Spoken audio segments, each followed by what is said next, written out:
এই যে ভাই, আমাকে সাহায্য করো না। আচ্ছা ঠিক আছে। এই ভাই কি করছেন?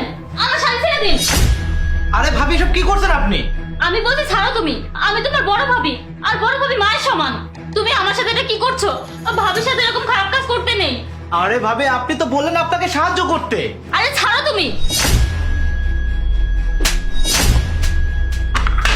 তুমি চলে এসেছো, খুব ভালো হয়েছে। দেখো না ও আমার সাথে কি ধরনের নোংরামি করছে। ভাবি আপনি সব কি বলছেন? আর ভাইয়া আমি এমন কিছু করিনি। ভাবি আমাকে বলেছিল ভাবিকে সাহায্য করতে, তাই আমি তাকে সাহায্য করতেছিলাম। সাহায্য করছিলি তুই শাড়ি খুলে? এইভাবে কেউ কাউকে সাহায্য করে? তুই আমার ছোট ভাই আর তুই এত বড় নোংরামি করছিস? তুই যে এত খারাপ সেটা তো আমি আগে বুঝতে পারিনি। আমারই ভুল হয়েছে তোকে এখানে এনে। বাবা মা বলেছিল তাই আমি তোকে এখানে এনেছিলাম, আর তুই এখানে এসে এসব নোংরামি করছিস। যা এখান থেকে চলে যা। ভাইয়া এটা কি বলছো? জাহিদ, আমি ওকে কতবার বলেছি যে তুমি এখান থেকে চলে যাও, আমি শাড়ি চেঞ্জ করব। আর ও আমাকে কি বলেছে জানো? ও আমাকে বলছে যারে ভাবি আপনি এখানে চেঞ্জ করেন না, কি হয়েছে, সমস্যা কি? ভাইয়ার সামনে তো চেঞ্জ করেনি তাই না? আর আমি নিষেধ করাতেই সে এসে আমার শাড়ি ধরে টানাটানি শুরু করে দিয়েছে। আর বাকিটা তো তুমি দেখেছোই, ও কতটা নোংরামি করছিল আমার সাথে। না ভাইয়া। ব্যাস অনেক হয়েছে।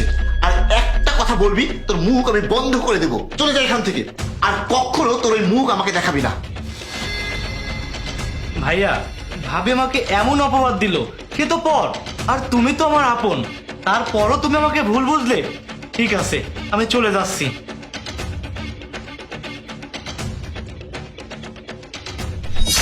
তুমি তুমি বাসায় কিভাবে আসলে? আর এই রুমে? গতকাল তোমরা দুইজন আমার সাথে এমন করলে, আমাকে বাসা থেকে বের করে দিলে। আমি তো রুমের চাবি দিতে ভুলে গিয়েছিলাম, তাই দিতে আসলাম। যা বলো তুমি পরে বলবে। তোমার ভাই বাসায় আসার পর তুমি এখন এখান থেকে চলে যাও। আমার তোমার মুখ দেখলেই ঘৃণা লাগে। এখান থেকে চলে যাও, আমার ভয় লাগছে খুব।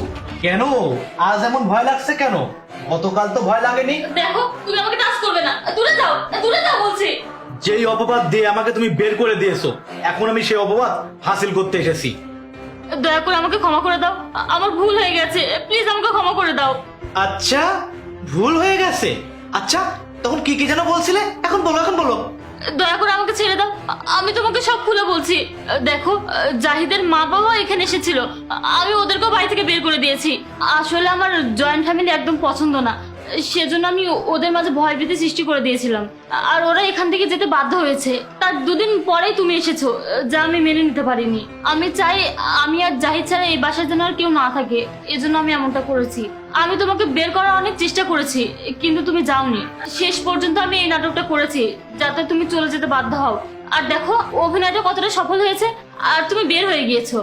আচ্ছা এই জন্য তুমি আমাকে এই অপবাদ দিয়েছো?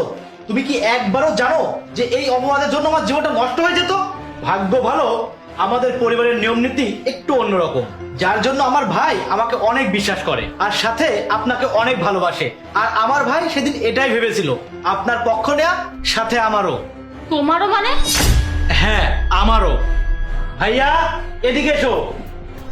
তুমি যাক ভালো হয়েছে, তুমি ঠিক সময়ে চলে এসেছো। দেখো সে আবার এসেছে আমার সাথে নোংরামি করার জন্য, আর অনেকক্ষণ ধরে আমার সাথে জোর জবরদস্তি করছে। হয়েছে, এবার চুপ করো বেয়াদব। আর কত মিথ্যা কথা বলবে, আর কত নিচে নামবে? তুমি আমার মা বাবাকে এই বাসা থেকে বের করে দিয়েছো, আমার মা বাবাকে আমার চোখে খারাপ বানিয়ে দিয়েছো, আর এখন সেটা তুমি আমার ভাইয়ের সাথেও করছো। এটা ভালো যে আমার পরিবার আমাকে ভালো শিক্ষা দিয়েছে, তা না হলে তো আমি তোমার কথা শুনে আমি আমার ভাইকে আমার বাসা থেকে বের করে দিতাম। ও তো আমার ভাই, আমি ভালো করেই জানি আমার ভাই কখনো এত বড় বেয়াদবি করবে না। ও আমার ভাই, ও এই বাসায় থাকবে আমার সাথে, ও কোথাও যাবে না। আর আগামী সপ্তাহে আমার মা বাবাও আসছে এই বাসায়, সবাই একসাথে এখানেই থাকবো। আর তুমি তোমার কাপড় চোপড় গুছিয়ে নিয়ে এই বাসা থেকে বের হয়ে যাও। আমি সেদিন তোমার সাথে একমত হয়েছিলাম কারণ আমি জানতে চেয়েছিলাম যে আসলে তোমার মনে কি চলছে। না না জাহিদ, আমাকে ক্ষমা করে দাও, আমার অনেক বড় ভুল হয়ে গিয়েছে। দয়া করে আমাকে বাসা থেকে বের করে দিও না। তুমি তো একা থাকতে চেয়েছিলে, তাই তুমি একাই থাকো। আমি এখান থেকে চলে যাচ্ছি আমার ভাইকে নিয়ে। আমি আমার মা বাবা আর ভাইয়ের সাথে থাকবো। এই চল। না না জাহিদ, যেও না, আমাকে একা রেখে যেও না, দয়া করে।